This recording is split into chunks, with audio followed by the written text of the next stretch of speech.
Hey guys, tonight we begin with the turbulent, surprising and occasionally eyebrow-raising history of the medieval papacy, where divine authority sometimes took a detour through nepotism, bribery and very public scandals.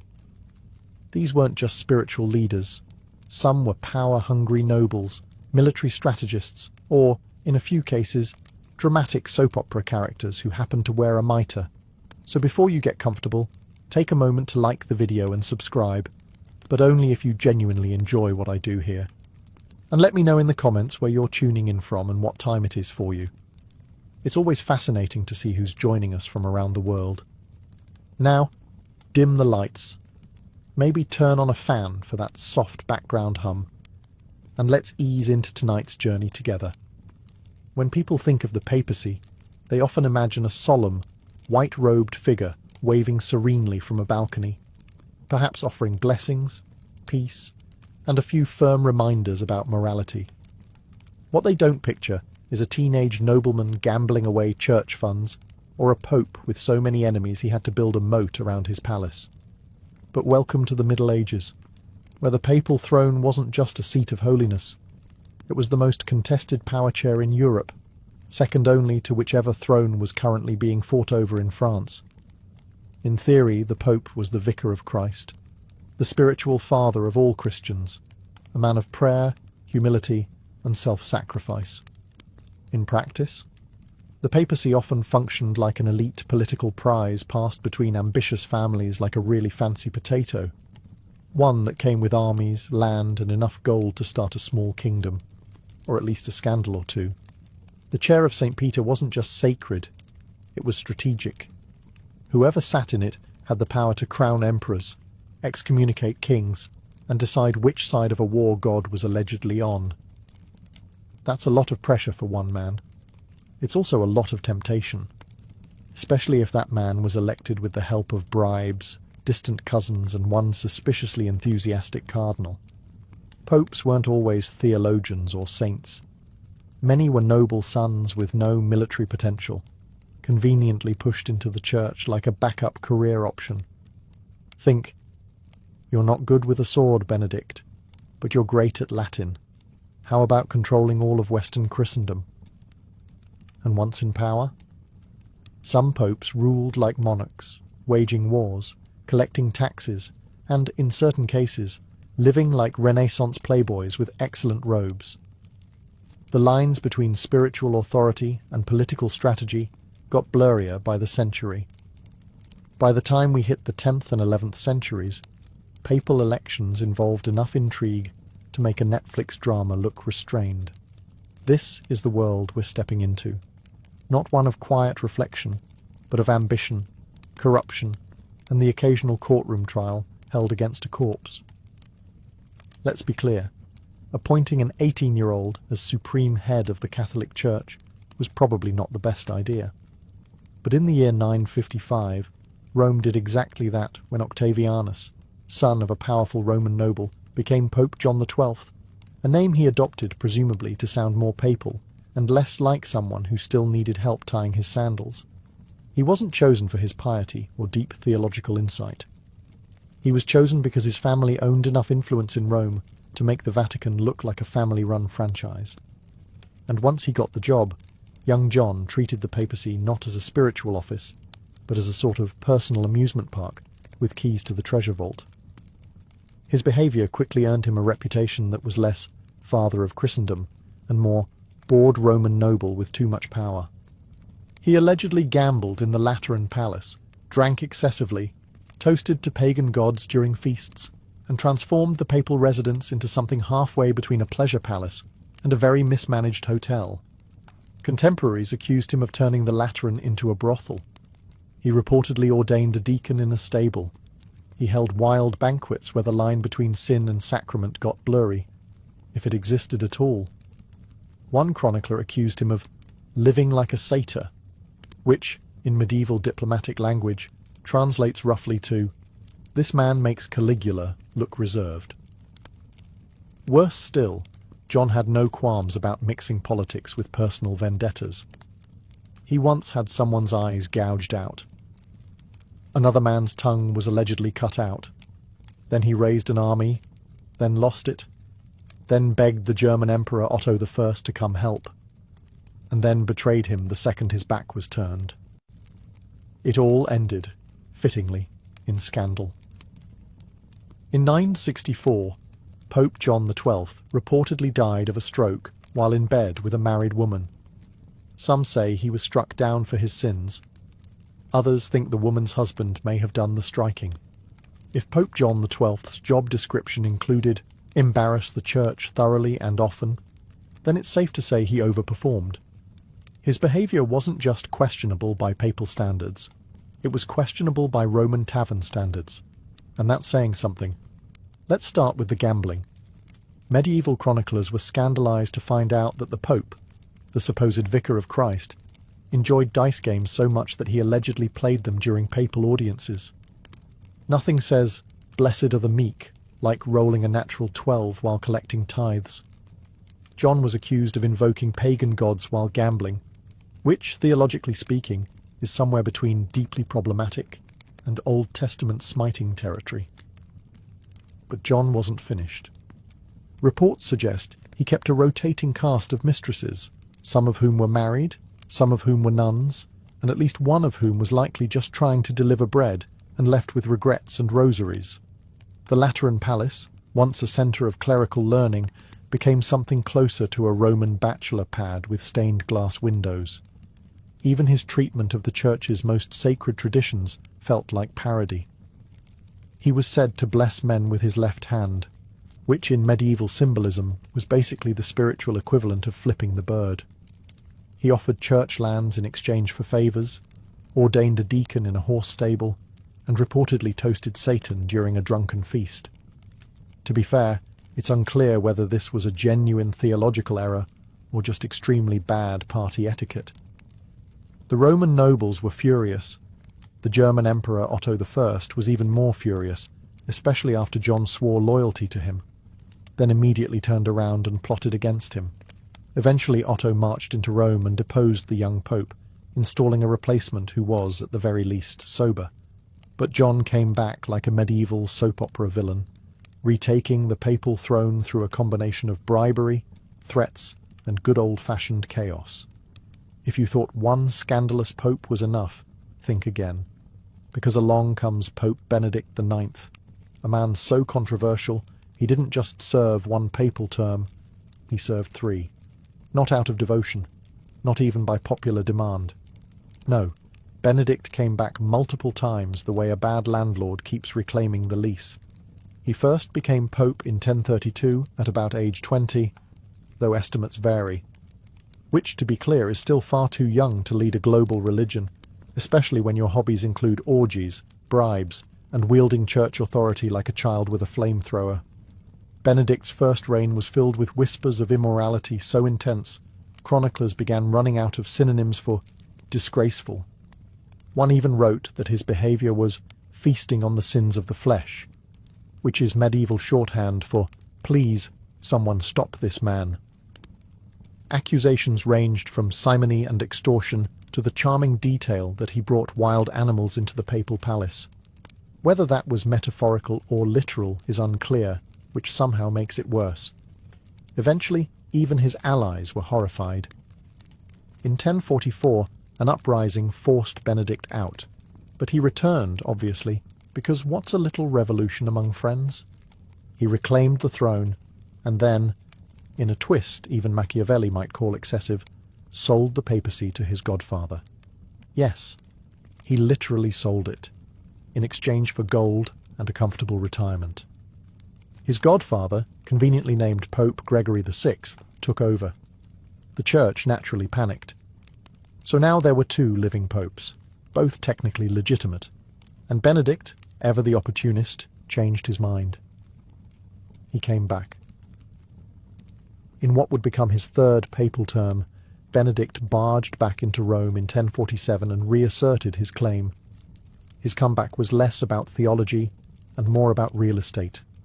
He wanted control, again. The church at this point was so tired it practically sighed in Latin. Eventually Emperor Henry III intervened and installed Pope Clement II. and Benedict was permanently out, excommunicated, banished, forgotten. Well, almost forgotten, because Benedict remains the only man in history to sell the papacy like a used carriage. And in doing so, he proved that sometimes the most scandalous sin isn't lust or greed, but treating the highest holy office like a summer job. If you thought medieval popes limited their drama to politics and power, let's now enter the realm of romantic entanglements, jealousy, and family dysfunction, the part of papal history that reads more like a rejected script from The Young and the Restless, Vatican edition. Let's revisit Benedict IX, who, by this point in the saga, had already claimed the papacy more times than most people claim free coffee punch cards. When he wasn't busy being ousted or reinstalled, he was falling in and out of love with such chaotic intensity that even medieval chroniclers struggled to keep up. According to one account, Benedict decided to sell the papacy to his godfather not out of remorse or political pressure, but because, and this is real, he wanted to get married. Apparently there was a woman he fancied. He believed stepping down from being pope would impress her. A romantic gesture, yes. A theologically horrifying one? Also yes. It didn't work. The woman declined his offer. Likely because her dowry didn't include lifelong public shame or awkward family dinners where your husband used to be pope. Benedict, humiliated and still single, then tried to take the papacy back, not for love anymore, but out of sheer papal spite. This wasn't an isolated case of romance interfering with Rome. Pope Sergius III, earlier in the 10th century, allegedly had a long-standing affair with Marozia, a powerful Roman noblewoman. They may have had a child together, who would later become Pope John XI. Yes, that's right. We had a pope who was the son of a pope, a concept which, theologically, breaks more rules than a medieval cook during Lent. The papacy during this era was so dominated by noble families marrying, feuding and scheming for power that historians dubbed it the pornocracy. Literally, rule of the harlots. Harsh? Maybe. But when family alliances involve cardinals, concubines and cousins all playing musical thrones with holy orders, it's hard to argue. If you thought papal scandals were limited to the living, allow me to introduce you to one of the most bizarre episodes in church history, a moment so surreal it feels like a Monty Python sketch directed by Dante himself. In the year 897, Pope Stephen VI had a bone to pick with his predecessor, Pope Formosus. The problem? Formosus was dead, and had been for nearly a year. But that minor detail didn't stop Stephen from launching what historians now call the Cadaver Synod, also known as the time a pope literally put another pope's corpse on trial. Here's how it went down. Stephen had Formosus's rotting body dug up from its grave, dressed in full papal regalia, and propped upright on a throne inside the Lateran Basilica. And then, because medieval drama has no breaks, Stephen appointed a deacon to act as defence counsel for the corpse. Yes, someone had to speak on behalf of a rotting skeleton while keeping a straight face. The charges? Illegally ascending to the papacy, violating canon law, and, essentially, being pope, while someone else thought he shouldn't be. Formosus, understandably quiet throughout, was found guilty. His papal garments were torn off, 3 of his blessing fingers were cut off, and his body was thrown into the Tiber River like a very unholy log. Shockingly, not everyone thought this was a reasonable use of church resources. The spectacle caused widespread outrage, even by 9th century standards. Rome, already accustomed to ecclesiastical nonsense, collectively gasped. Riots broke out. Bishops were appalled. The general public, who had presumably seen their fair share of weird, finally drew the line at corpse prosecution. Stephen's papacy didn't last long after that. He was imprisoned and strangled in his cell, likely by someone who thought justice should involve fewer cadavers and more common sense. The Cadaver Synod remains one of the most infamous moments in papal history, not because it changed doctrine, but because it's a reminder that absolute power, unchecked grief, and poor impulse control can lead to courtroom dramas that no one, not even the deceased, can walk away from. After the Cadaver Synod, there was a general consensus in Rome that things had gotten a bit excessive. You can push people pretty far, nepotism, bribes, even the occasional holy war. But dragging a decomposed pope into court and sawing off his fingers, that was apparently where medieval society drew the line. Pope Stephen VI, fresh off his post-trial corpse disposal, expected applause. What he got instead was a papal version of the cold shoulder. Bishops whispered. Cardinals looked away. Roman citizens muttered into their wine. The clergy, who'd gamely tolerated decades of questionable behaviour, now had to explain why the papacy resembled a haunted puppet show. Within months, Rome was in open revolt, and not a polite parchment-signing sort of protest, more of the storm the Lateran Palace with torches and pitchforks variety. The message was clear. We'll tolerate a lot from a pope, but we'd like our dead to stay buried, thank you very much. Stephen was quickly deposed. Technically, he was arrested for political reasons, which is medieval speak for, everyone's embarrassed, and you need to go now. He was thrown into prison, and shortly thereafter strangled by unknown hands, though let's be honest, there were probably several volunteers. His successor, Pope Romanus, did what most new managers do after a disastrous predecessor. Reversed nearly everything. He nullified the Cadaver Synod, tried to fish for Moses' remains out of the Tiber, they eventually found him, and reburied the poor man with full honours, presumably this time under lock and key. Still, the damage was done. The Synod had revealed just how far papal politics had drifted from spirituality and into the realm of vindictive theatrics. Faithful Christians, even the more gullible ones, had to ask, is the man in charge of our salvation emotionally stable enough to not yell at corpses? By the early 14th century, the papacy was in full retreat, from Rome, that is. And not for a spiritual sabbatical or architectural renovation, but because the French crown essentially kidnapped the Pope. Politely, of course. In 1309, Pope Clement V moved the papal court from chaotic, riot-prone Rome to the much calmer, wine-soaked town of Avignon, nestled snugly in the south of France. Thus began the period known as the Avignon Papacy, or as Rome might have called it, that time our Pope ghosted us for 70 years. Now, officially, the move was for safety. Rome, they said, was too dangerous, which it absolutely was. Murder, factionalism, and general Renaissance street drama were rampant. But Avignon just so happened to be under heavy French influence, and somehow every pope elected during this period just so happened to be French. What a miraculous coincidence.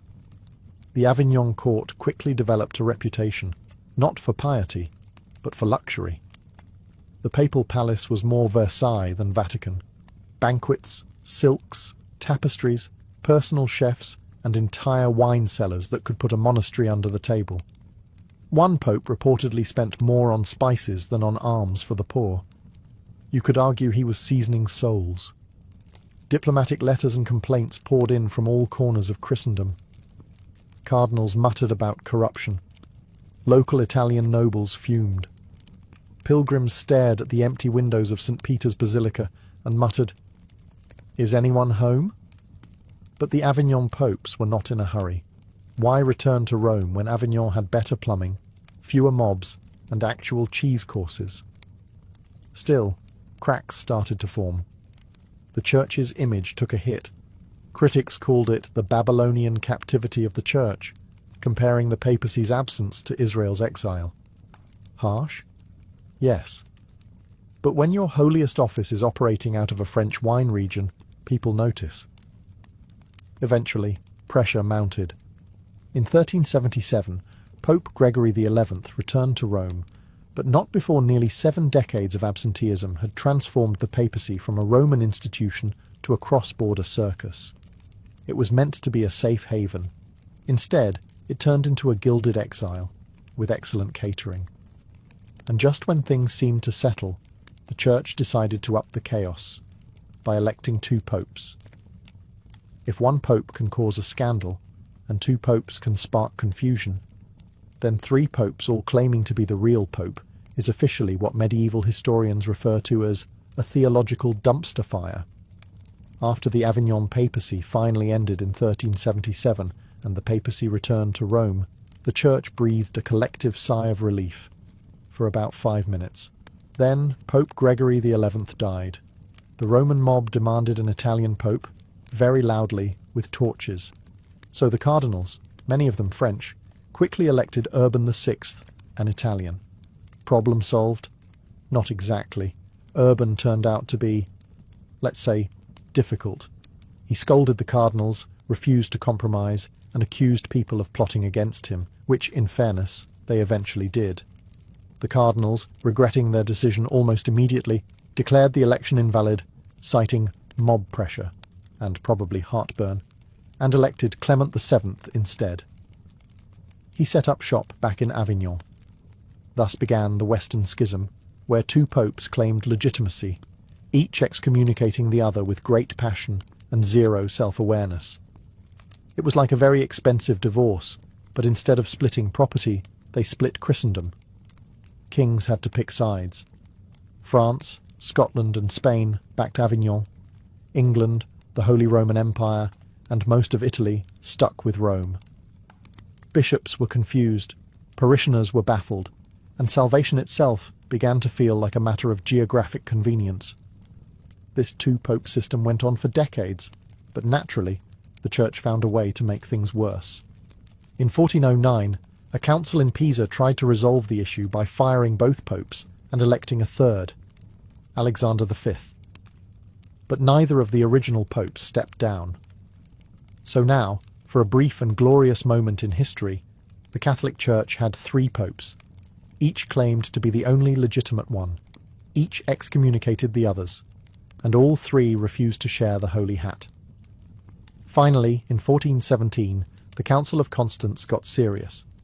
They deposed or pressured all 3 claimants to step aside and elected Pope Martin V, who presumably agreed not to start any more schisms for at least a week. If you thought the papacy couldn't possibly outdo corpse trials, papal sales, and spiritual 3-ways, allow me to introduce Rodrigo Borgia, better known as Pope Alexander VI, a man whose time in office was so decadent, even Renaissance Italy blushed. Elected in 1492, yes, the same year Columbus got his sea legs, Rodrigo was less of a spiritual shepherd and more of a political apex predator. His rise to the papacy involved the usual prayers and incense, plus a record-breaking number of bribes. Cardinals allegedly received palaces, gold, and possibly foot massages in exchange for their votes. It was less an election and more an ecclesiastical Black Friday. Once installed as Pope, Alexander treated the Vatican like a combination of mafia headquarters and family estate. And I do mean family. He openly acknowledged multiple children, most famously Cesare and Lucrezia Borgia, which, for a pope sworn to celibacy, was a bold move. Rather than hiding his illegitimate kids, he promoted them. Cesare got military campaigns. Lucrezia got politically strategic marriages. Nepotism? Please. Borgias invented the deluxe version. Alexander was also a master of double dealing. He'd promise French kings one thing, then immediately write to the Spanish monarch offering the opposite, with his signature, wax seal, and likely a complimentary bottle of papal wine. The church treasury was used like a personal bank account, financing wars, feasts, and renovations that suspiciously benefited the Borgia family holdings. The papal court under Alexander was infamous.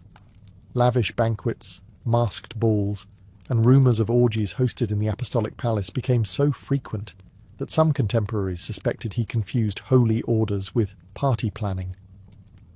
The term Borgia poison wasn't metaphorical. Enemies had a suspicious habit of dying after dinner. Despite the scandal, Alexander was incredibly effective, politically savvy, financially cunning, and well-connected. If the papacy was a business, he ran it like a CEO with a sword under the desk. He strengthened the Vatican's infrastructure, stabilized its finances by squeezing everyone, and expanded its influence across Europe. holiness optional. He died in 1503, likely of malaria, or poison, or karma. Reports vary, but his legacy lives on as the ultimate reminder that in the Renaissance, even the Pope could be a warlord in robes, with a family crest, a side of scandal, and absolutely no shame. When your father is the Pope and also the most ambitious Borgia in history, your childhood is unlikely to involve lullabies and apple-picking. For Lucrezia and Cesare Borgia, life was a constant whirl of alliances, daggers, weddings, and whispers, all under the elegant umbrella of the Vatican. Let's start with Cesare, the original Prince of the Church, turned actual Prince of Warfare. He was made a cardinal at the tender age of 18, because nothing says spiritual maturity like puberty. But red robes weren't really his colour. He preferred armour, and the occasional assassination. When his brother Giovanni died under mysterious circumstances, everyone looked at Cesare, including the Pope, who didn't seem overly upset. Shortly after, Cesare conveniently resigned from the cardinalate, which was not a thing people usually did, and switched careers from cleric to mercenary commander. Think, holy man to hitman in under a month. Funded by church coffers and backed by dear old dad, Cesare cut a swath through central Italy, conquering cities and eliminating rivals like a papal version of Grand Theft Auto, Renaissance edition. Now, Lucrezia. History has been both cruel and confused about her. Depending on the source, she was either a brilliant political pawn or a scheming poisoner with a flair for drama. The truth is likely somewhere in the middle. She married 3 times, not out of romance, but because her father needed alliances. One husband was annulled, one mysteriously murdered. Cesare again, big maybe. And the third stuck around long enough for Lucrezia to become Duchess of Ferrara, and an actual patron of the arts. Rumours swirled. Incest, poison rings, secret lovers hidden under Vatican trapdoors. Historians now believe much of this was political smear. Enemies of the Borgias couldn't beat them with swords, so they tried slander instead. Still, when you're the daughter of a pope and your brother is building a private army, it's hard to stay scandal-free. Together, Lucrezia and Cesare became the Renaissance's most infamous siblings, brilliant, dangerous, and photogenic in frescoes. They blurred the line between royal family and organised crime.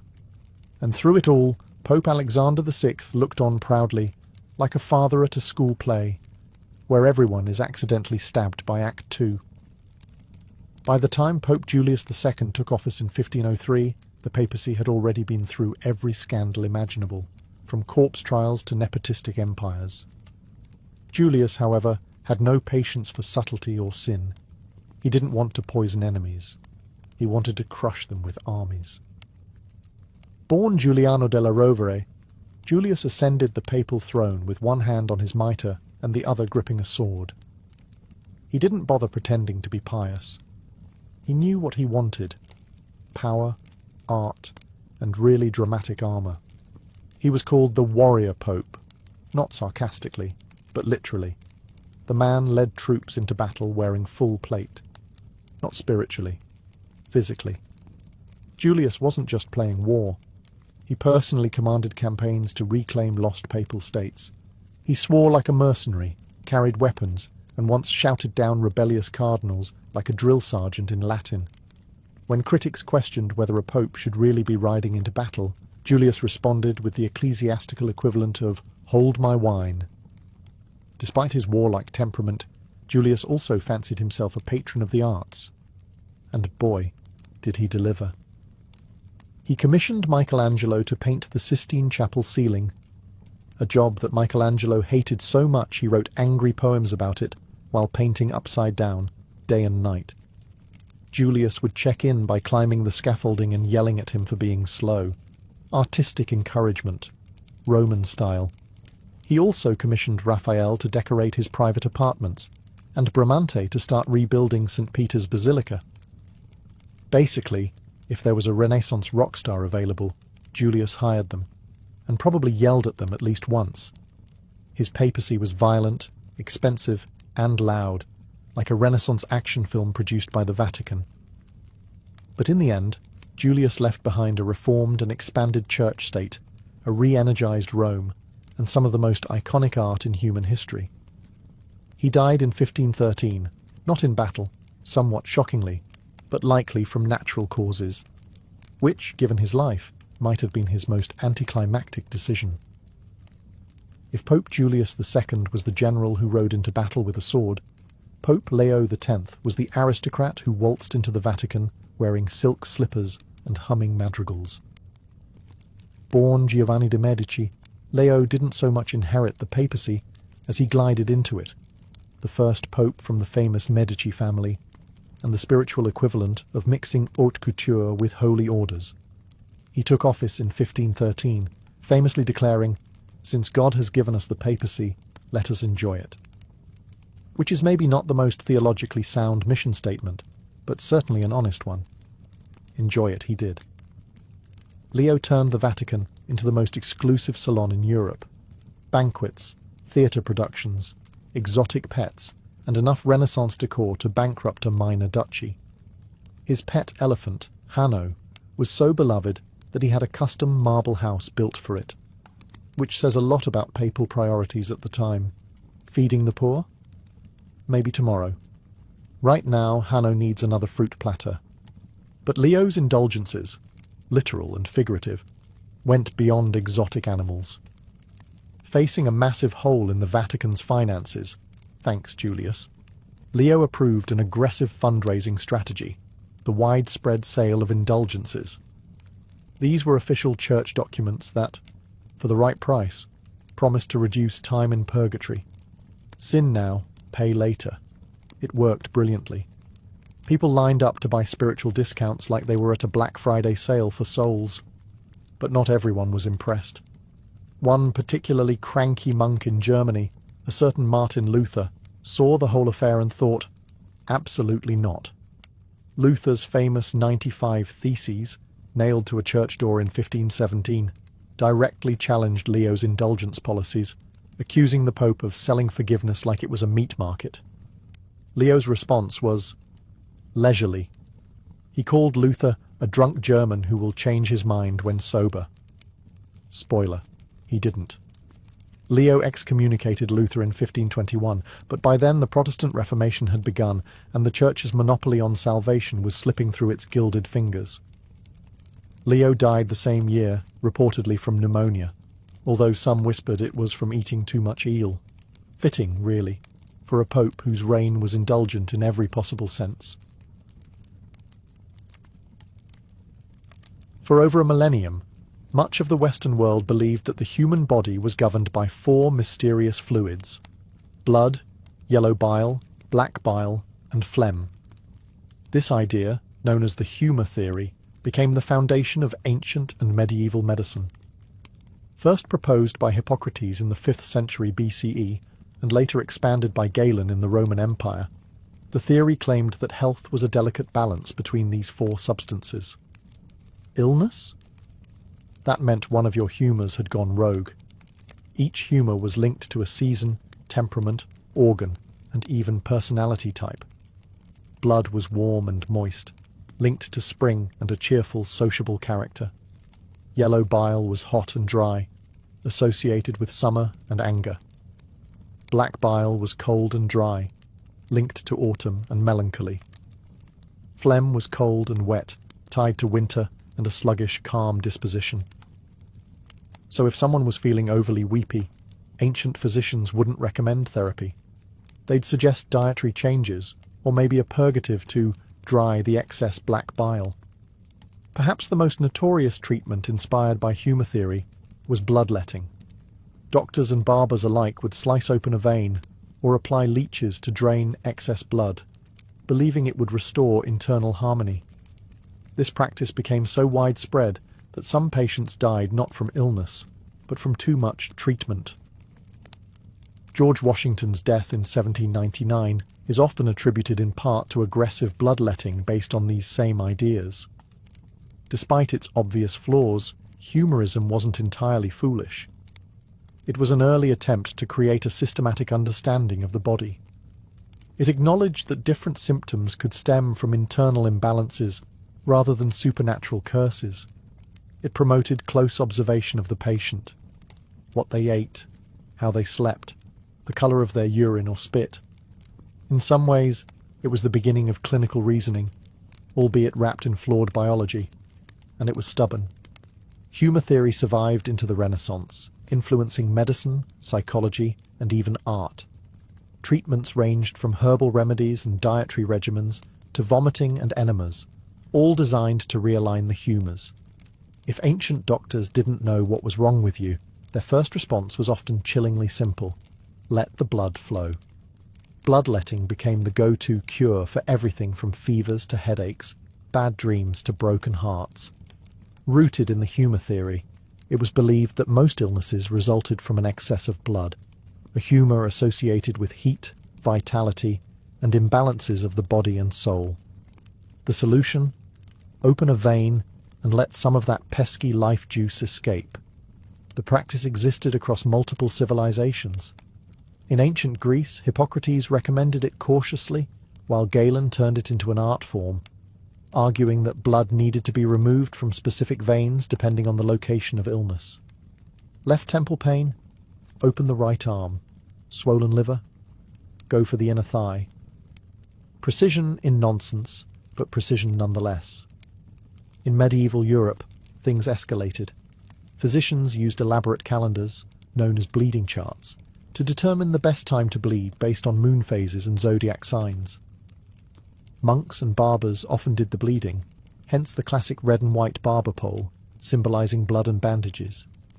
Yes, your friendly neighborhood barber once doubled as a part-time surgeon. Bloodletting didn't always mean cutting open a vein. Sometimes leeches were used. These slimy little creatures could drink several times their body weight in blood and were considered a gentler, cleaner option. They were so popular that a medical leech shortage hit Europe in the 19th century. People hoarded them like gold. Did it work? Occasionally, by accident. Reducing blood volume can lower blood pressure, which may have helped in rare cases like high fevers or certain heart conditions. But more often, it weakened the patient, increased the risk of infection, and accelerated death. George Washington famously had nearly half of his blood removed during his final illness. He didn't recover. Yet despite its dangers, bloodletting persisted into the 19th century. Why? Because it felt proactive. It showed the healer was doing something, even if that something was harmful. And the ritual of it all, the instruments, the charts, the dramatic visuals, reinforced the illusion of medical control. Today, bloodletting is confined to a few rare conditions like hemochromatosis, but for centuries, it stood as one of medicine's most persistent myths. A vivid reminder that even well-meaning treatments, wrapped in tradition and theory, can do more harm than good. Before germs were even a whisper on the wind, ancient civilizations had their own explanation for disease: miasma, or bad air. For millennia, people believed that illness came not from bacteria or viruses, but from invisible noxious vapors rising from rotting matter, swamps, unburied corpses, or even immoral behavior. If you smelled something foul, you were probably in danger. This theory wasn't a fringe idea. It was mainstream science from ancient Greece to Victorian London. The term miasma comes from the Greek miasma, meaning pollution or stain. According to thinkers like Hippocrates, breathing in corrupted air disrupted the balance of humours in the body, leading to disease. In Rome, poor neighbourhoods were seen as physically and morally unclean, and public health officials tried to combat disease by improving air circulation and controlling odours. The miasma theory persisted well into the Middle Ages and Renaissance. When the Black Death swept across Europe in the 14th century, physicians wore bizarre beaked masks filled with herbs and spices. Those weren't fashion statements. They were early gas masks meant to purify the air. Cities burned incense in the streets, built massive bonfires, and relocated graveyards in hopes of banishing the deathly fumes. In ancient India and China, Variations of miasma theory also flourished. In Sanskrit medical texts, bad wind was often cited as a source of disease. In Chinese medicine, qi, vital energy, could be corrupted by unclean air, leading to bodily disharmony. Though described differently, the core idea was the same. Polluted air meant sick bodies. Ironically, even though the miasma theory was scientifically wrong, it led to some public health victories. Urban sanitation projects in 19th century Europe, sewer systems, street cleaning, and freshwater infrastructure were driven by miasma theory. These efforts dramatically reduced disease, not because they cleaned the air, but because they removed the true culprits, bacteria in waste-contaminated water. The real death blow to the miasma model came in the mid-19th century with the work of scientists like John Snow and Louis Pasteur, who proved that cholera and other diseases were caused by microbes, not mist. But by then, miasma had left a lasting imprint on city planning, architecture, and medical thought. In the ancient world, the line between medicine and poison was razor thin, and often ignored entirely. Many treatments that were prescribed with the utmost seriousness would horrify a modern doctor. Chief among these was mercury, the glistening metal that fascinated physicians across cultures for centuries. To the ancients, it wasn't toxic, it was magical.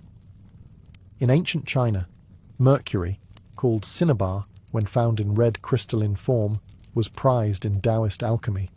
It was believed to promote immortality and spiritual enlightenment.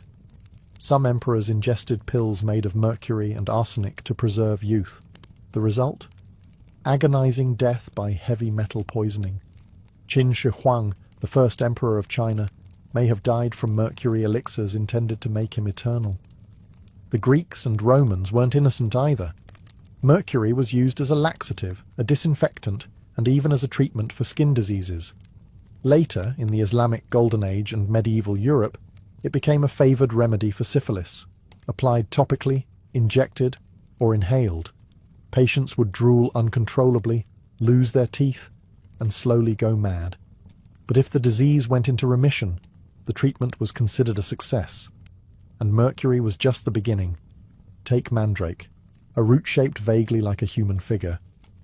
Across the Mediterranean, it was considered a powerful anesthetic and fertility aid, but also dangerously hallucinogenic. Harvesting it was said to be deadly unless done at night with elaborate rituals, and some legends claimed it screamed when uprooted. Still, Greek and Roman doctors ground it into sedatives, sometimes combining it with opium to knock out surgical patients. There was also lead, found in cosmetics, wine additives, and medical salves. Romans sweetened their wine with a syrup made by boiling grape juice in lead pots. Delicious, but slowly toxic. Chronic exposure caused everything from infertility to madness, but few made the connection. Even crocodile dung was fair game, used in Egyptian contraceptive formulas. That's right. Insert, hope for the best, and thank the gods. Why did these dangerous treatments persist? Because when medicine is based on symbolism, myth, and trial and error, anything is fair game. If something had a strong smell, a dramatic effect, or a strange shape, it was likely to be deemed powerful. And sometimes, by sheer accident, it worked. The ancient pharmacy was a cabinet of wonders and horrors. And while many of its remedies were lethal, they also reflect something deeply human, the willingness to try anything in the face of suffering, even if that meant drinking poison in search of a cure. When you think of ancient Egyptian medicine, one iconic image dominates: the mummy. But while embalming was primarily a ritual of religion and death, it also reveals a surprising amount about how the Egyptians understood the human body, and where they strayed, sometimes wildly, from anything we'd call science today. The Egyptians were obsessed with preservation. They believed that to achieve immortality, the body had to remain intact. This led to one of the most intricate embalming procedures in history, removing internal organs, drying the body with natron salts, and wrapping it meticulously in linen. The brain, removed through the nose with a hooked tool, then discarded. Ironically, one of the most complex organs was deemed useless, Yet their embalming skills required a functional knowledge of anatomy. They knew how to locate and remove the liver, lungs, stomach, and intestines. They understood the placement of muscles, bones, and vessels. In many ways, the embalmers were the closest thing ancient Egypt had to surgeons, practitioners who learned by taking the body apart. That said, their understanding of function lagged far behind their knowledge of form. They believed the heart was the center of thought, memory, and emotion. Hence, why it was left in place or preserved separately. The brain? It was nothing more than filler. They thought disease came from blockages in bodily channels, often caused by evil spirits or unclean food. Remedies included herbal treatments, prayers, and spells, medicine and magic interwoven. Embalming also influenced Egyptian medical practice in another peculiar way. Mummified remains became ingredients. In Greco-Roman times, ground mummy powder, called mumia, was sold as a medicine. People believed consuming it could cure anything from headaches to internal bleeding. It didn't. It just meant people were swallowing embalmed human remains mixed with resin and linen. Despite the mystical framing, Egypt also had medical texts like the Ebers Papyrus, listing hundreds of remedies for wounds, digestive issues, and reproductive health. Some were surprisingly effective, involving honey, a natural antibacterial, mouldy bread, hello penicillin precursor, and castor oil. Others involved crocodile dung, amulets, or invoking gods. In the medieval Islamic world, one man stood at the crossroads of myth and medicine, Avicenna, also known as Ibn Sina. Born in 980 CE in present-day Uzbekistan, Avicenna became a towering figure in both philosophy and science. His most enduring work, the Canon of Medicine, was a sprawling medical encyclopedia that dominated Islamic and European medicine for centuries. Avicenna inherited the legacy of Greek thinkers like Hippocrates and Galen, but he didn't just copy their ideas. He refined, challenged, and organized them into a more coherent system. The canon was structured like a master guidebook. Definitions of disease, anatomy, pharmacology, diagnostics, and treatments. It spanned everything from bladder stones to melancholia to rabies. But even Avicenna, brilliant as he was still shackled to the humour theory. He elaborated on the four humours and even assigned them to personalities and organs. Yet his genius lay in how systematically he applied these ideas. He emphasized observation, experimentation, and logical reasoning. A huge step forward in medical methodology, even if his biology was flawed. One of his greatest contributions was in pharmacology. Avicenna catalogued hundreds of drugs, categorized their effects, and insisted on testing them in controlled conditions. He warned against over-medicating and emphasized the importance of diet and environment in healing. This holistic approach, treating not just symptoms but lifestyle, feels surprisingly modern. His surgical knowledge was limited, but his understanding of contagious diseases was ahead of his time. Avicenna described diseases spreading through water, soil, and air, tiptoeing dangerously close to germ theory. He even recommended quarantine during outbreaks, centuries before it became common practice. In Europe, the canon of medicine was translated into Latin in the 12th century and used as a university textbook until the 1600s. It was revered not just for its content, but for its clarity. To European physicians wading through mysticism and superstition, Avicenna's book was like medical scripture. Of course, he wasn't perfect. He still believed in astrology, temperaments, and that gold could be used medicinally. But in an age where bleeding, chanting, and guesswork were common, Avicenna offered something precious: order, logic, and a systematic way to learn from patients. In short, he didn't banish the myths, but he brought medicine out of the fog and onto a path of critical thinking. For that alone, Ibn Sina earned his place in the hall of medical giants. If Hippocrates was the father of medicine, Galen was its long-reigning emperor. Born in 129 CE in the Roman Empire, Galen became the most influential medical thinker of the ancient world. So influential, in fact, that his errors shaped medicine for over a millennium. Galen was brilliant, yes, but he was also spectacularly wrong in ways that haunted Western medicine deep into the Renaissance. Galen believed in the four humours, but he took the theory to theatrical new heights. He insisted that each organ had a primary humour, that diseases were caused by humoral imbalances, and that restoring equilibrium required precise treatments like bloodletting, purging, or diet manipulation. His anatomical writings were considered gospel, but here's the twist. He never dissected a human body.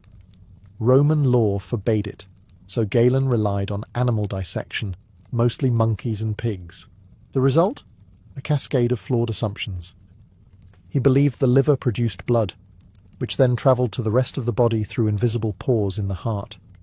He thought the brain cooled the blood like a radiator, and that the heart didn't circulate blood. It just absorbed and distributed it. These were not small mistakes.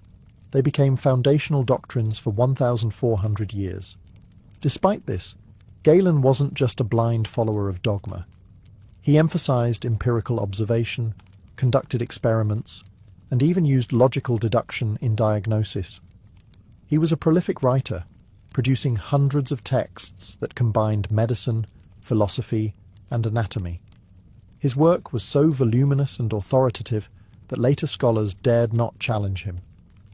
To do so was almost heresy. In the Islamic world, Galen's texts were translated into Arabic and later into Latin, becoming standard curriculum in medieval European universities. But with reverence came stagnation. For centuries, medical students learned how to confirm Galen, not how to question him. Dissecting a human corpse and finding inconsistencies? Must be the corpse that's wrong, not Galen. It wasn't until the Renaissance and figures like Andreas Vesalius that Galen's anatomical errors were finally debunked through direct human dissection. When blood was discovered to circulate, not just seep, medicine was finally unshackled from his grip. Galen's legacy is a paradox, a brilliant thinker whose devotion to logic and observation inspired generations, yet whose mistakes delayed key medical breakthroughs for centuries. In the end, he reminds us that knowledge must always be questioned, even when it comes from a genius with a scalpel. In the West, ancient medicine leaned heavily on bodily fluids and bloodletting. But in the East, particularly in ancient China, medicine took an entirely different route, one based on invisible energy, flowing rivers of life force, and carefully placed needles. Enter acupuncture, a practice that's over 2,000 years old and still used today, despite its mysterious and sometimes misunderstood origins. At the heart of acupuncture is the concept of qi, pronounced qi, the life force or energy that flows through the body along invisible channels called meridians. Illness, according to ancient Chinese belief, occurs when qi is blocked, imbalanced, or weakened. The cure? Restore the proper flow, and that's where acupuncture comes in. By inserting thin needles at specific points on the body, practitioners aim to redirect and harmonize qi, unblocking the body's internal traffic jams. The earliest references to acupuncture appear in texts like the Huangdi Neijing, the Yellow Emperor's Inner Canon, written around the 2nd century BCE. This foundational work described meridians, acupuncture points, and how different organs corresponded with elements like fire, earth, and water. It wasn't based on anatomy as we know it. There were no blood vessels or nerves in these meridians. Instead, it was a system rooted in balance, harmony, and observation of nature. Despite the mystical language, acupuncture did produce observable effects. It could reduce pain, induce relaxation, and, in some cases, improve recovery, likely due to the body's own endorphin release and nervous system responses. In ancient times, these effects were interpreted as evidence that qi had been restored. Acupuncture wasn't used alone. It was part of a larger framework of traditional Chinese medicine, TCM, which included herbal remedies, dietary regulation, cupping therapy, and moxibustion, burning herbs near the skin. The goal was always the same: to restore internal balance and sync the body with the natural world. Western medicine remained skeptical for centuries, especially because acupuncture's anatomical claims didn't match scientific models. But in the modern era, studies have shown that while meridians may not exist physically, acupuncture can influence the nervous system, reduce chronic pain, and even help with nausea or migraines. It's not magic, it's biology, reframed. For all the bizarre rituals, dangerous substances, and downright mythical theories that shaped ancient medicine, not everything was a shot in the dark. In fact, some ancient treatments, born from careful observation, experimentation, or pure necessity, were surprisingly effective. And in a few cases, modern science has circled all the way back to say, they were on to something. Let's start with honey. Used in ancient Egypt, Greece, and China as a wound dressing, honey was prized for its sweetness and its antibacterial properties. Today we know that honey contains enzymes that produce hydrogen peroxide, making it effective against certain bacteria. It also keeps wounds moist and forms a protective barrier. Modern medicine now uses medical-grade honey for burns and ulcers, proving that not all sticky cures are superstition. Ancient Indian physicians, particularly those practicing Ayurveda, promoted the use of turmeric for inflammation and digestion. Modern studies have confirmed that curcumin, the active compound in turmeric, has anti-inflammatory and antioxidant properties. It doesn't cure everything as once claimed, but it's not just spice cabinet snake oil either. The Ebers Papyrus, one of the oldest known Egyptian medical texts, included treatments for constipation, parasites, and even depression. Some recipes involved castor oil, garlic, and willow bark, the last of which contains salicin, a precursor to aspirin. That's right. Long before Bayer marketed little white pills, ancient Egyptians were chewing on nature's painkiller. In China, herbalists used ma huang, ephedra, to treat asthma and congestion. Its active ingredient, ephedrine, was later isolated and used in modern decongestants and stimulants, until it was banned in many countries due to misuse. Still, it showed that even without a molecular understanding, ancient physicians could identify potent compounds through trial and error. The Greeks, particularly Hippocrates, emphasized diet and lifestyle as medicine. "Let food be thy medicine," he supposedly said. And while modern nutrition science is far more complex, the core idea that health begins with what we consume remains profoundly true. Even practices like quarantine, used in ancient Persia and recommended by Avicenna, showed early awareness of disease transmission long before germ theory existed.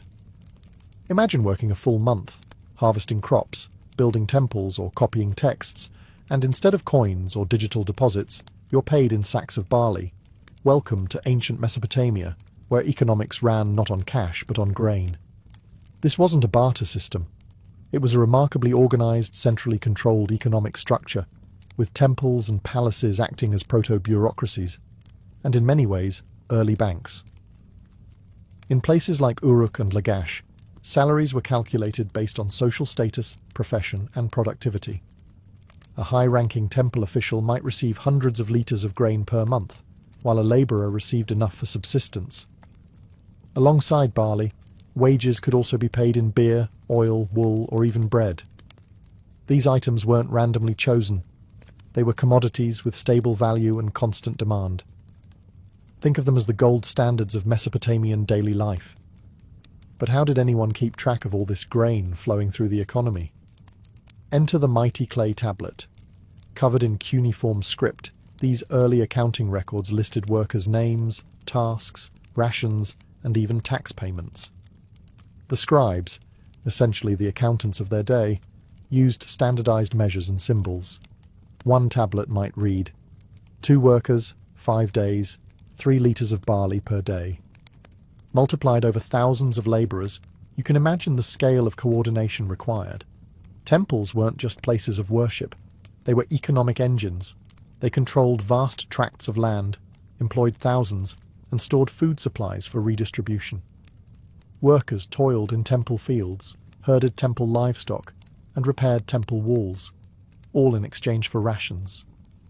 And because the temple issued those rations, it controlled both labour and livelihood. The state and religion were fused in economic policy. There was even a system of credit and interest. Need extra grain to survive the winter? Borrow from the temple, with interest, often calculated in kind. Can't pay it back? You risked debt slavery or the loss of your land. The earliest versions of usury laws and debt forgiveness emerged in this period. Some kings, recognizing the danger of runaway debt, periodically erased obligations in grand gestures of economic reset, what we might call a jubilee. If Mesopotamia ran on barley, ancient Egypt ran on the Nile and its grain. The river wasn't just a water source, it was the economic backbone of the entire civilization. Each year, the Nile's flood deposited fertile silt along its banks, enabling large-scale agriculture. And from this reliable rhythm came one of history's most centralized and state-controlled economies. Egypt didn't use coins until the very end of the Pharaonic period. For most of its history, it functioned on a redistribution economy. Farmers paid a portion of their harvest, usually grain, as tax to the state. That grain was then stored in massive state granaries, some of which could hold enough to feed entire cities. These granaries acted as economic buffers, especially in times of famine, drought, or political instability. Instead of private banking, Egypt's economy flowed through the pharaoh and his bureaucracy. The vizier oversaw economic planning, with scribes dispatched across the kingdom to assess crop yields and collect taxes. Everything was documented in fine detail, from field sizes to weather conditions. If a farmer failed to meet his quota, he might be flogged or fined. The records didn't lie. Grain wasn't just food, it was currency. Workers who helped build temples or pyramids weren't paid in gold but in rations, loaves of bread, beer, and onions. A labourer's daily wage might include 5 loaves and 2 jugs of beer, considered both sustenance and compensation. Even craftsmen and priests were compensated in kind, with higher rations according to rank. The state also set prices. There are surviving lists showing the relative values of goods. How many sacks of grain for a goat? How many loaves of bread for a pair of sandals? This wasn't a free market, but a controlled pricing system designed to ensure order in trade and stability in society. Wealth was measured less in metal and more in land and grain.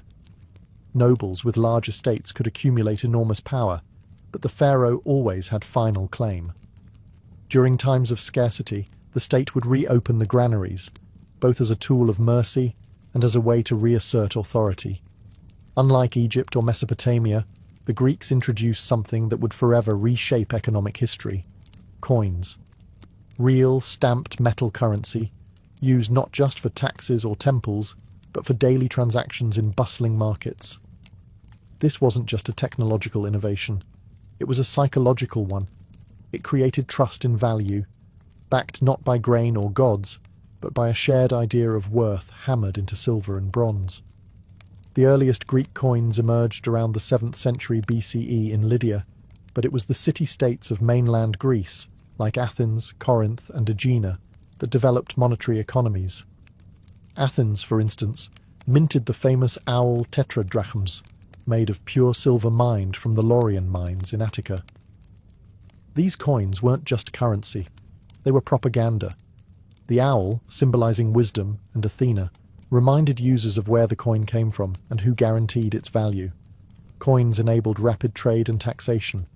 Instead of hauling grain or livestock, merchants could pay port fees or soldiers with a handful of coins. And crucially, coins allowed for standardized value. This was especially important in pan-Hellenic trade networks, where dozens of city-states with different economies still needed to conduct business. A coin with a recognizable stamp became a passport of trust.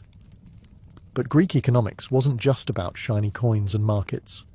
Wealth inequality was a chronic issue. In many city-states, including Athens, land was concentrated in the hands of a few, while indebted farmers struggled to survive. That's why reformers like Solon famously cancelled debts and banned debt slavery, moves that weren't just humanitarian, but essential for social stability. There were also early experiments in price control and rationing. In times of war or famine, some polis imposed limits on bread prices or restricted grain exports. The state wasn't afraid to step in when the market turned cruel. And it wasn't just the government using economics strategically. Temples were major economic players too. Sanctuaries like Delphi or Delos operated as financial centers, holding treasuries, lending money, and even issuing receipts.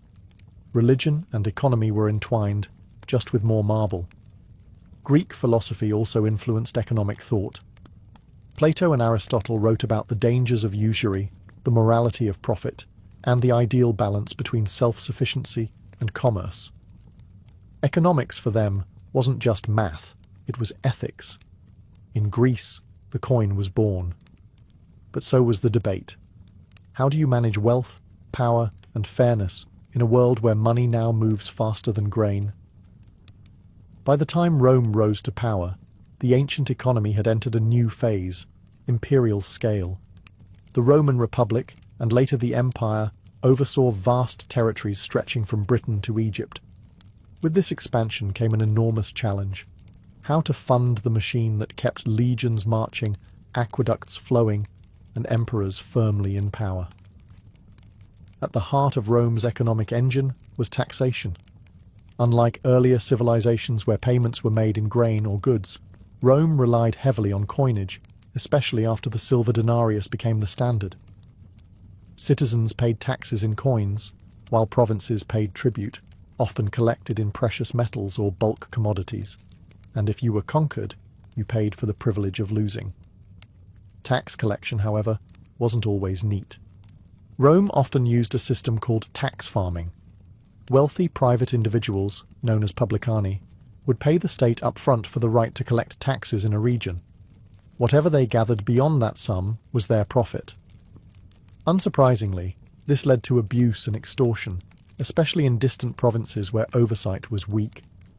Cicero himself railed against corrupt tax farmers in his speeches. The empire also maintained a military payroll that dwarfed anything in the ancient world. Soldiers were paid in coins and land grants, a powerful incentive for loyalty. The state minted millions of coins annually, drawing silver from mines in Spain and gold from Dacia. But maintaining this system was expensive. When revenues dipped, emperors often debased the currency, reducing silver content to stretch the supply. This practice, while temporarily effective, led to inflation and public distrust. Rome's economy wasn't all taxes and war.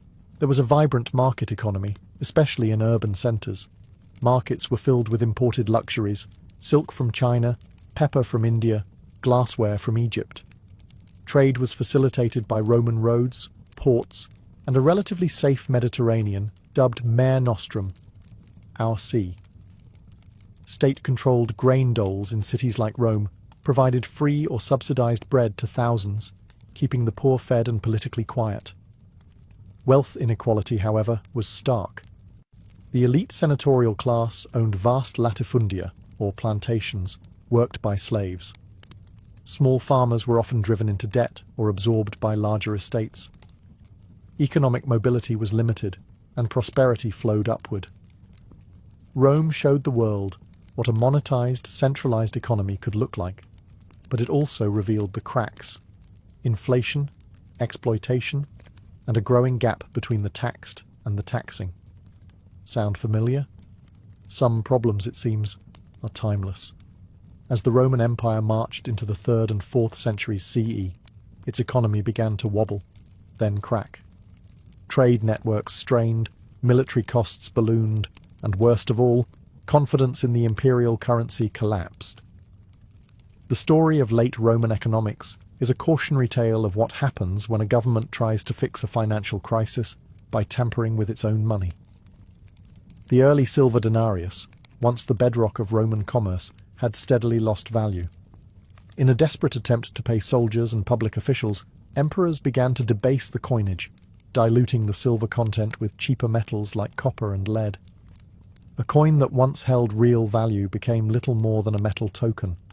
Trust eroded, prices rose, and suddenly inflation wasn't just a word, it was daily reality. By the time of Emperor Diocletian in the late 3rd century, inflation was spiralling. Bread that once cost 1 coin could now cost 100. In response, Diocletian issued the infamous edict on maximum prices in 301 CE. This massive decree attempted to fix prices on everything from wheat to labour to lion meat.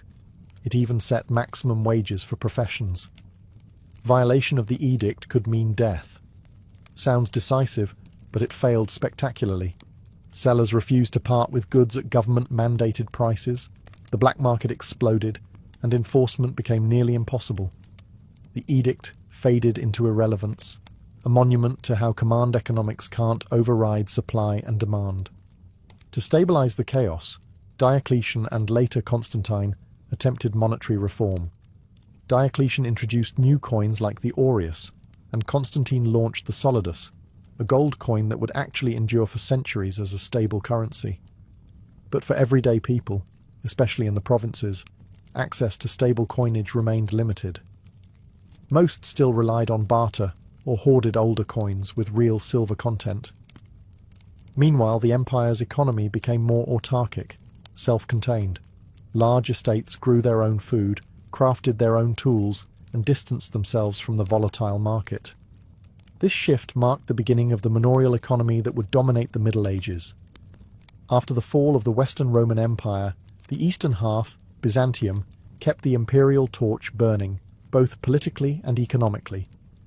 Centered in Constantinople, the Byzantine Empire didn't just survive for another 1,000 years. It preserved and refined Roman economic systems.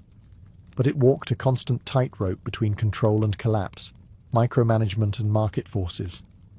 At the heart of Byzantine stability was the solidus, a gold coin introduced by Constantine. Remarkably, it maintained its weight and purity for over 700 years. Known in Western Europe as the bezant, the solidus became the most trusted international currency of its time. Merchants in Baghdad, Venice, and even China accepted it. In a world riddled with debased currencies, Byzantium's gold was pure and its reputation priceless. But that didn't mean the economy ran on laissez-faire principles. Quite the opposite. The Byzantine state was famously interventionist. It set official prices for bread, wine, oil, and other staples in Constantinople. The Annona system, inherited from Rome, ensured that grain shipments from Egypt and other provinces fed the capital regularly, free of market volatility. This was a political necessity. If bread disappeared or prices spiked, riots followed. The people of Constantinople were famously not shy about their dissatisfaction. The empire also maintained a highly sophisticated bureaucracy, including tax officials, grain inspectors, and urban price controllers. Farmers paid taxes partly in produce and partly in cash, while soldiers and bureaucrats were paid in gold, ensuring both loyalty and liquidity. But the Byzantine economy was also deeply stratified. Wealth concentrated in powerful landowning families, many of whom received tax exemptions. The result? A shrinking tax base and growing burden on smallholders and peasants. Some emperors, like Basil the Cairn, cracked down on aristocratic privilege to protect the treasury.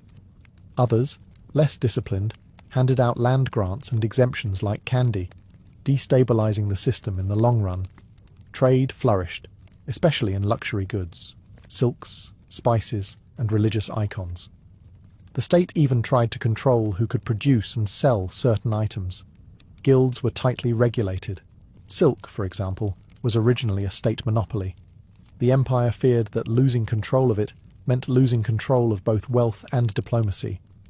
While the Mediterranean world was calculating taxes in denarii and hoarding solidi, ancient China was quietly developing one of the most sophisticated and long-lasting economic systems in human history. Centered around agriculture, particularly rice and millet, China's economy also birthed radical innovations: standardized coinage, bureaucratic taxation, and even the world's first paper money.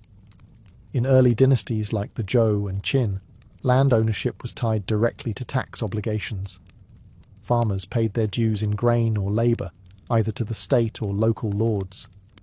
But as China unified under the Han Dynasty, the state expanded control over trade, resource extraction, and money.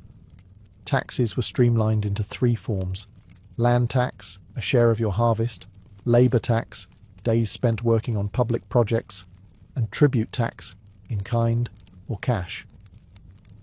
This system supported an enormous bureaucracy, one staffed by educated officials chosen via imperial examinations, a meritocratic concept far ahead of its time.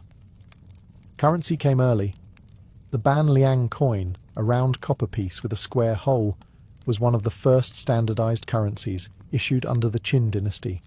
It wasn't just money, it was a symbol of unity. Later dynasties like the Tang and Song improved the system further, using bronze and later iron coins, which were strung together in hundreds to make large purchases. But innovation didn't stop at metal. During the Song dynasty, as trade exploded and merchants found hauling coins cumbersome, China invented something revolutionary: paper money. Called jiaozi, these notes were initially issued by private merchants and later adopted by the state. By the 11th century, government-issued paper currency was in full circulation, nearly 1,000 years before Europe caught up. The state kept a tight grip on salt, iron and tea, often monopolizing production and controlling prices. Trade was both local and international. China's Silk Road linked it to Persia and Rome, while maritime trade reached as far as Africa. Despite innovations, China wasn't immune to inflation or economic imbalance. Overproduction of paper money under the Yuan dynasty eventually led to currency devaluation and public distrust. Still, the foundational principles of land-based taxation, bureaucratic management, and currency control gave China an economic continuity the West could only envy. In ancient India, economics took a uniquely spiritual turn. While other civilizations funneled wealth through kings or emperors, India's wealth often flowed through temples. These were not just houses of worship. They were financial institutions, landowners, employers, and even local banks. At the same time, bustling urban centers and far-flung trade routes were energized by merchant guilds, some of which functioned with near-sovereign independence. Temples in regions like Tamil Nadu or Karnataka amassed wealth through donations of gold, land, and livestock. A king or noble might donate an entire village to a temple, complete with its people, fields, and tax rights. These temples then reinvested. They lent grain, leased land, employed artisans, and managed irrigation. Inscriptions reveal loans made with interest, repaid in kind or coin. In effect, the priestly elite became fiscal managers, blending ritual with revenue. India's economy was also deeply entwined with religious festivals and pilgrimages. Towns like Varanasi or Madurai drew massive crowds during holy days, sparking surges in local trade. Vendors, performers, farmers and financiers all benefited. For many pilgrims, a spiritual journey doubled as an economic one. Parallel to the temples were the merchant guilds known as shreni. These were tightly organized professional associations, blacksmiths, weavers, spice traders, each regulating prices, quality and wages. Some even had their own codes of conduct and internal courts. More impressively, certain guilds accumulated enough capital to lend money to kings, fund temple construction, or send trading caravans across borders. Think of them as early corporations, self-regulating, self-financing, and deeply influential. India also maintained robust long-distance trade networks. Through ports like Lothal, Tamralipta, and Bharuch, goods like spices, gemstones, ivory, and textiles travelled to Persia, Rome, Southeast Asia, and beyond. Indian merchants used a variety of currencies: punch-marked silver coins, copper tokens, and even cowrie shells in certain regions. But economic life wasn't all opulence. The caste system rigidly dictated economic roles, limiting upward mobility. A potter's son became a potter, a merchant's son a merchant. While some flexibility existed in practice, institutional change was rare. As we look across the ancient world, from Mesopotamian barley wages to Byzantine price controls, one thing becomes clear: human economies have always been about more than money. They are systems of trust, power, belief, and survival. And though they varied in scale and sophistication, ancient economies confronted many of the same problems we face today: debt crises, inflation, inequality, and resource distribution.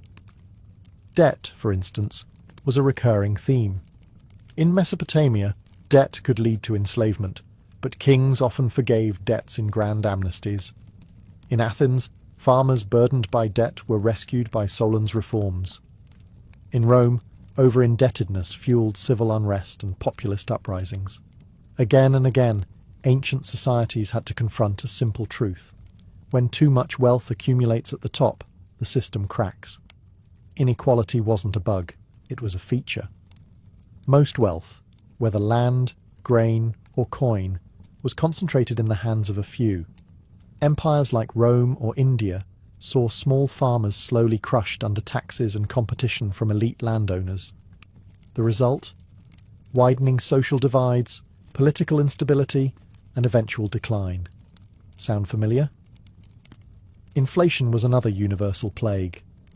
Rome's currency collapse in the 3rd century mirrors modern fears about money printing.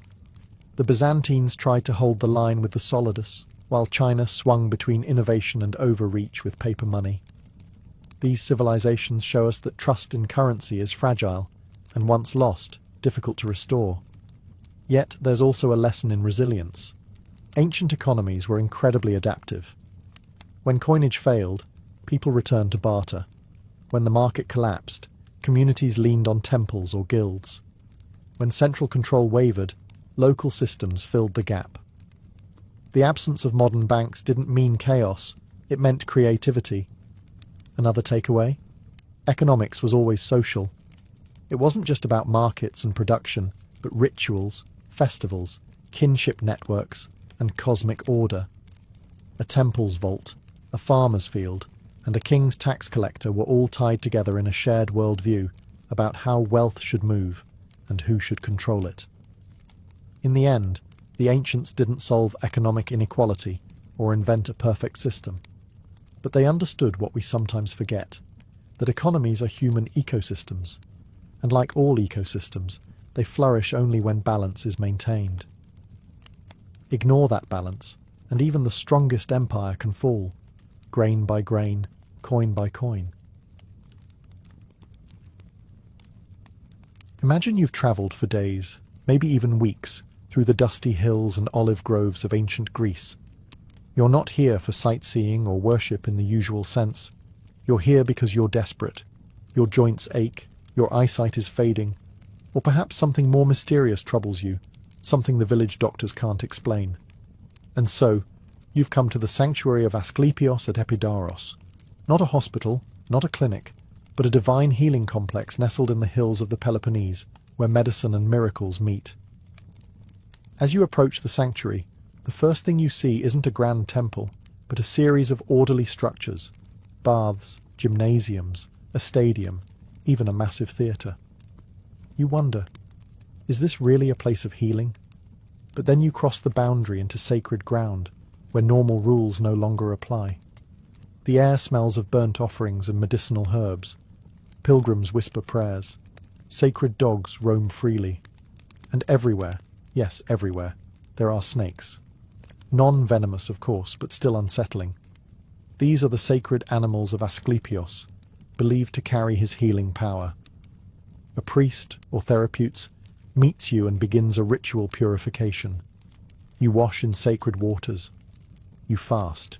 You leave offerings, perhaps a coin, a fruit, or a small clay replica of the body part that needs healing. Then you're shown to the abaton, the dormitory where the real miracle is said to happen.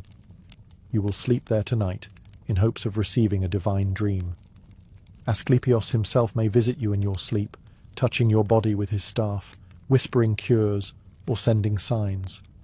There's no anesthesia, no scalpels, just faith, ceremony, and a deeply ingrained belief that dreams are more than illusions. They are divine messages. For the ancient Greeks, healing wasn't just a physical process.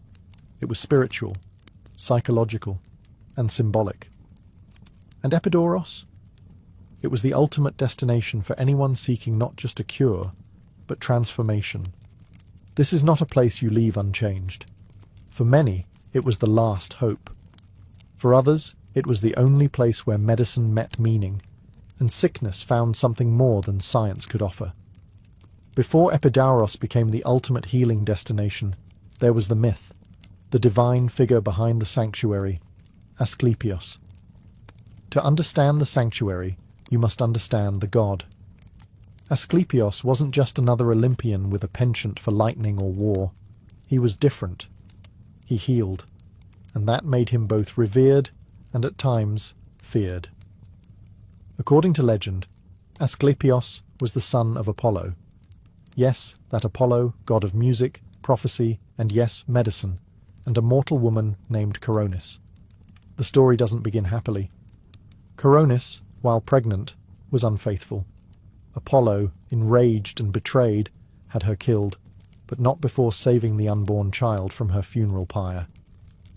That child was Asclepios, delivered by divine hands, bathed in fire and fate. From birth, Asclepios was destined for healing. Apollo entrusted him to the wise centaur Chiron, who taught him everything: surgery, herbology, anatomy, even the mystical arts of dream interpretation and incantations. But Asclepios didn't stop there. His talents surpassed mere teaching. He became so skilled he could cure any illness. Some say he even learned how to bring the dead back to life. That was a problem. The gods don't like balance being disturbed. Death, after all, was the realm of Hades, and if humans no longer died, what chaos would that unleash? Zeus, keeper of cosmic order, struck Asclepios down with a thunderbolt. Just like that, the healer was gone. But he didn't vanish from memory. The people mourned, honored, and then deified him. Over time, Asclepios transformed from a mythic doctor to a full-fledged god, worshipped not in fear, but in hope. His emblem, a staff with a single snake coiled around it, remains the symbol of medicine to this day. And in sanctuaries across the Greek world, but most famously at Epidaurus, people gathered to seek his blessing. Unlike other gods who demanded blood or gold, Asclepios asked only for faith, and maybe a small terracotta limb or a whispered prayer beneath the stars. In him, the Greeks found not just divine power, but a model for what healing could be: compassionate, wise, and strangely personal. Epidaurus wasn't just a place to cure disease, it was a place to connect with something older, deeper, and yes, perhaps even divine. At the heart of the sanctuary of Asclepios was a ritual unlike anything in modern medicine: incubation, or enkoimesis in Greek. No scalpels, no pills, no diagnosis from a man in a white coat. Instead, patients laid themselves down to sleep in the abaton, a sacred dormitory, with one goal: to dream. Because here, dreams were prescriptions, and Asclepios, the divine physician who made house calls while you slept. Before entering the abaton, every visitor underwent purification. This wasn't just for hygiene. It was to cleanse the soul. Fasting, bathing, abstaining from certain behaviors, and performing ritual sacrifices were required. Only when the body and spirit were deemed worthy could the patient lie beneath the temple roof, surrounded by quiet stone columns and flickering oil lamps. Some patients brought small offerings, like clay replicas of their aching limbs or afflicted organs. Others arrived with only hope. Then came the night. The abaton was filled with others, strangers all hoping to receive a message from the god. Sacred snakes slithered freely across the floor, considered holy messengers of Asclepios.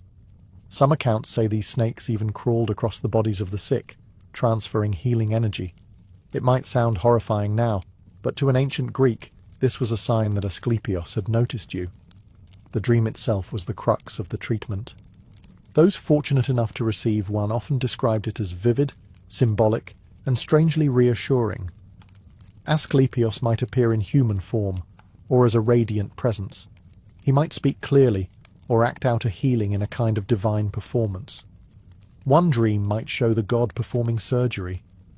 Another might be more cryptic: a walk through a garden, a sudden transformation, a snake coiling around the affected body part. In the morning, the patient would report the dream to a temple priest, trained not in anatomy, but in dream interpretation. The priest would then offer guidance, perhaps prescribing a further ritual, a specific diet, or a series of acts to perform in honor of the god. Did it always work? Hard to say. But for the ancient Greeks, healing wasn't just physical. It was emotional, symbolic, and profoundly spiritual.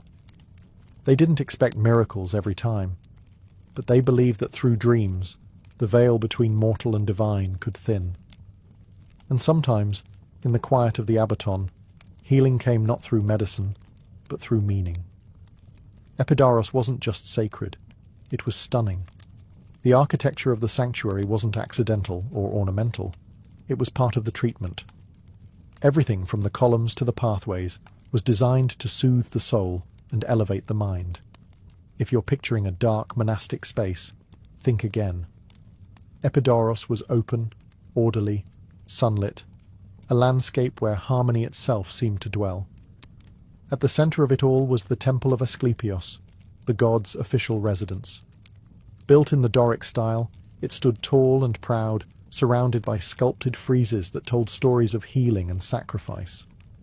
A massive statue of Asclepios, reportedly made of gold and ivory, once stood inside, bearded, calm, and holding his snake-wrapped staff.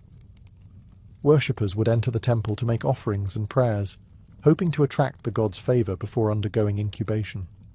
Next to the temple lay the tholos, a circular building whose exact purpose remains a mystery. But this wasn't just a pretty ruin. Ancient writers describe intricate underground passages and clever acoustics. Some believe it functioned as part of the dream incubation ritual, perhaps a place where sacred snakes were kept, or where initiates underwent secret rites. It added a layer of mystery to an already mystical experience. Then there was the Abaton, the sleeping hall. Long and columned, its simple design belied its sacred power. This was where you lay in hope of a dream, shoulder to shoulder with fellow pilgrims. Though it may seem humble today, the psychological effect was profound. Lying under the stars, surrounded by sacred architecture, believing you were close to the divine, it was enough to shift the soul, if not the body. But Epidaurus was more than its sacred core. There were baths, gymnasiums, stowers for walking and contemplation, and even a theatre, the largest of its kind, seating over 13,000. Why a theatre in a healing sanctuary? Because mental stimulation, laughter, and storytelling were part of the cure. Greeks understood that healing wasn't just about herbs and prayers. It was about environment, mood, and emotion. Even aesthetics were therapeutic. Let's clear something up. Epidaurus wasn't all dreams and divine visions. While enkoimesis was the central ritual, the sanctuary offered a surprisingly diverse range of physical treatments that might look oddly familiar to modern wellness centers. The ancients didn't separate the mystical from the practical. They combined them into a healing system that was ritualistic, symbolic, and surprisingly hands-on. Take, for example, therapeutic baths. Water was considered sacred, a purifier not just for the body, but for the soul. Patients would bathe in spring-fed pools, often before rituals, as a form of cleansing. These weren't casual dips. They were part of the preparatory phase of healing. The Greeks believed that washing the body opened it to divine influence. It was step one in resetting the self. Then there was dietary regulation. The priests at Epidaurus often prescribed specific diets based on one's condition. Light foods, wine diluted with water, fasting. This wasn't about calorie counting. It was about balance. Ancient Greek medicine, influenced by Hippocratic thought, saw disease as imbalance and food as a tool to restore harmony. Ritual fasting before sleep in the Abaton was thought to make the dream state more potent and vivid. Physical activity was also encouraged. Patients walked in the colonnades, exercised in the gymnasia, and attended performances in the theatre. Emotional release, movement, and even communal laughter were seen as integral to healing. They didn't have a word for mental health, but they understood that the mind mattered. And what better therapy than a well-timed Greek tragedy followed by a hearty laugh? And yes, there were snakes. Sacred to Asclepios, they symbolized renewal, wisdom, and the cyclical nature of life. Non-venomous serpents slithered through the temple and dormitory spaces. Their touch during sleep was believed to be a healing sign. If a snake approached you in the abaton, the gods were listening. Terrifying? Maybe. But to the ancients, it was sacred reassurance. Even minor surgeries and wound care were performed. Though rudimentary by today's standards, they had tools, salves made from honey and herbs, and even basic antiseptic knowledge. Combined with prayer and ritual, these treatments were holistic in the truest sense. Epidaurus welcomed everyone. Unlike some ancient temples where only elites passed through marble gates, the sanctuary of Asclepios was a beacon to all: farmers, merchants, nobles, slaves. Sickness didn't discriminate, and neither, it seemed, did the god of healing. That inclusivity made Epidaurus not just a place of worship, but a living archive of human suffering and hope. Patients arrived from all corners of the Greek world and beyond, some limping, some blind, some carried in on makeshift stretchers by friends or family. Others came for chronic illnesses, mental torments, infertility, or unexplained maladies that baffled local physicians. If regular cures had failed, you came here. If no cure had been tried, you came anyway. And it wasn't just the sick who journeyed to Epidaurus. Often, entire families would make the pilgrimage. Some brought their ill children. Others accompanied elderly relatives, hoping for one last chance at relief. In this way, the sanctuary became a bustling mosaic of human stories, each one longing for a divine reply. We know about these people not just from archaeological remains, but from the inscriptions they left behind. On marble slabs near the abaton, dozens of testimonies were carved in stone. Patient case studies, if you will.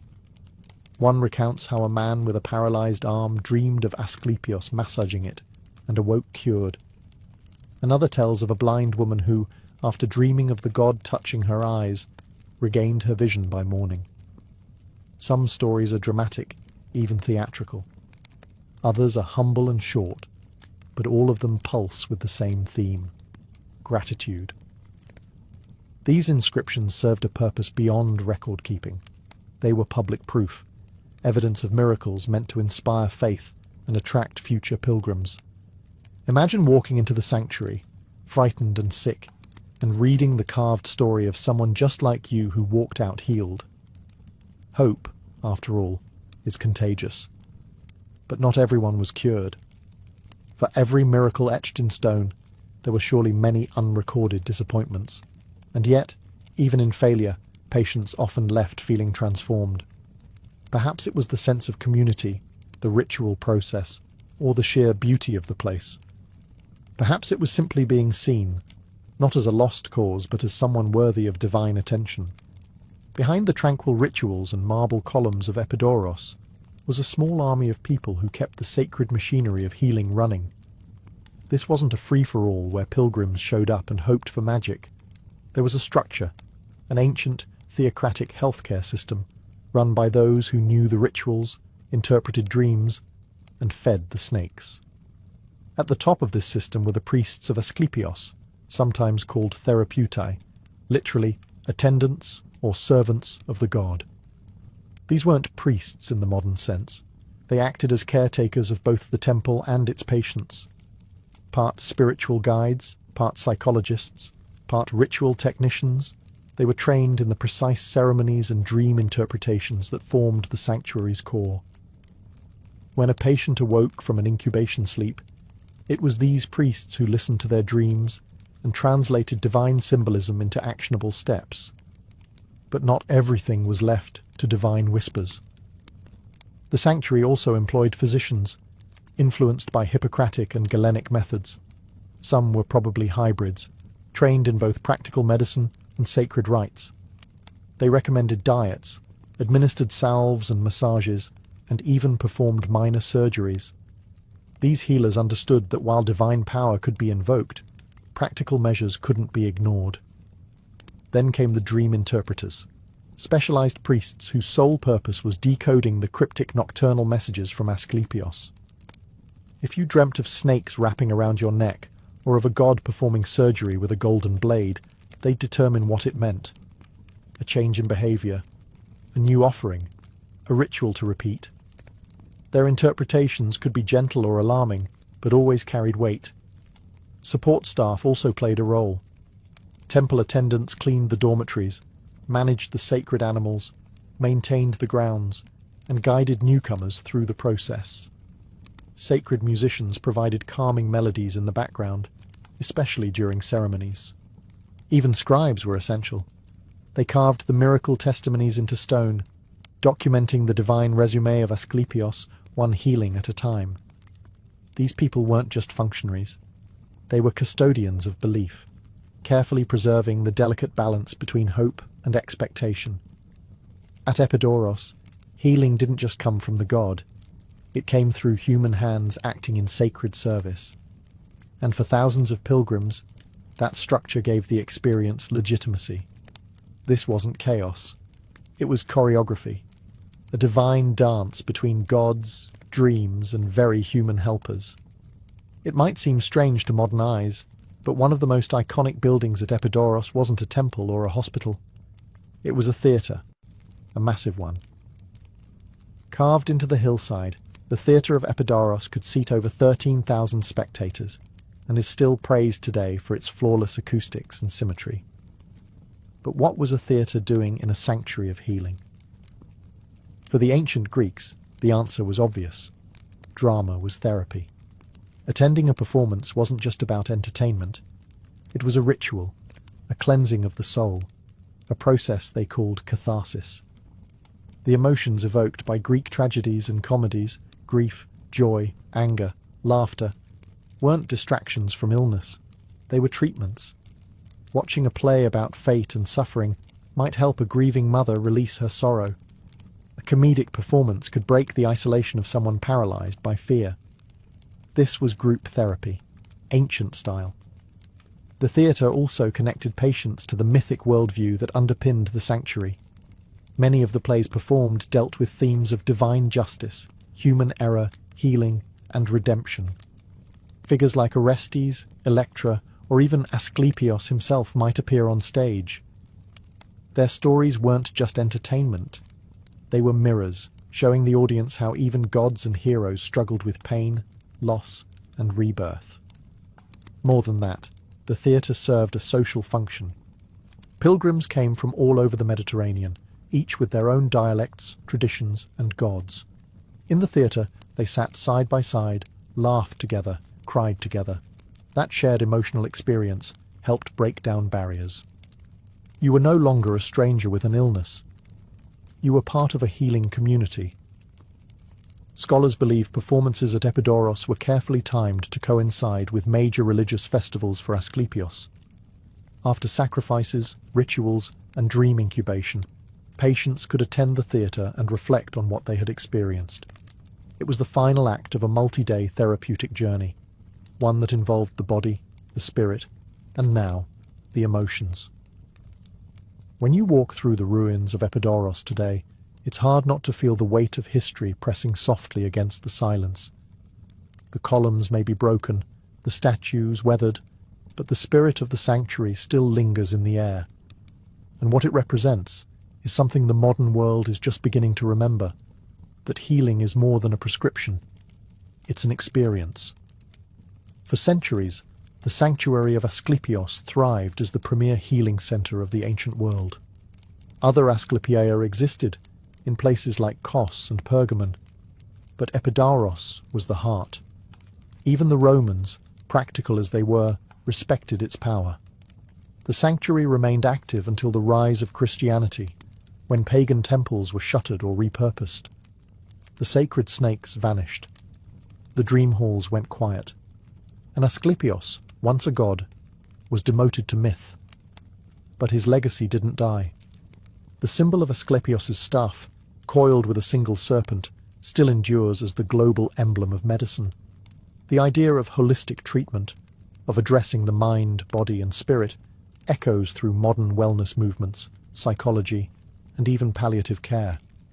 Epidaurus anticipated things we now recognize: the role of belief in recovery, the importance of environment, and the healing power of human connection. And let's not ignore what the sanctuary teaches us about the power of ritual. The fasting, the bathing, the prayers, the storytelling, all created a structure in which suffering had meaning. It wasn't random, it was part of a narrative. For many pilgrims, that alone was transformative. Even today, patients often report better outcomes when they feel seen, heard, and guided through a journey, not just treated as a symptom on a clipboard. Epidaurus also reminds us of something deeply human: the need to believe. Whether in gods or in science, in dreams or in data, people will always seek a story that helps them make sense of illness and health. That's not superstition, that's survival. So, as we stand among the sunlit ruins, we're left with more than admiration for ancient architecture. We're left with a question: what if healing was sacred again? What if hospitals offered not just treatment, but meaning? What if medicine remembered the wisdom of the past? At Epidaurus, they didn't just cure bodies, they restored hope. And sometimes that was the greatest miracle of all.